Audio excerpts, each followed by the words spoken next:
Even though Muslims are being very kind to me, some of them are, and saying I should consider Islam, I have considered it. I don't ever forget the arguments for Islam. They're very much a part of who I am, but I don't accept them. I don't accept the Islamic message, and it's for a very specific set of reasons. So to begin with, why have I chosen the path of Christ? Well, first and foremost, when you're coming from an Islamic background, you have to ask yourself, what did Jesus actually claim?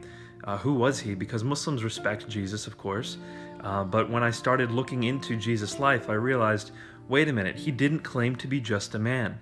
Now here's the thing, the records on Jesus' life are very early. They're multifaceted. They come from multiple different people from different walks of life. You've got Mark, which is essentially Peter's testimony. You have Matthew, which is the testimony from a Jewish perspective, but also one of a tax collector. You've got the testimony of Luke. Luke is a physician, but he also seems to be writing particularly to the Gentiles. And then you have John's gospel, which is very theologically rich, but at the same time very earthy.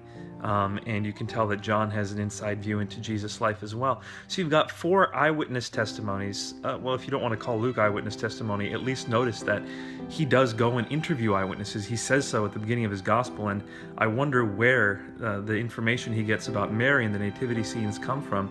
I wouldn't be at all shocked if Luke interviewed Mary herself. So we have eyewitness testimonies behind the Gospels. Mark especially is Peter's testimony. And within these Gospels, you have Jesus claiming to be God. Islam would have us believe otherwise.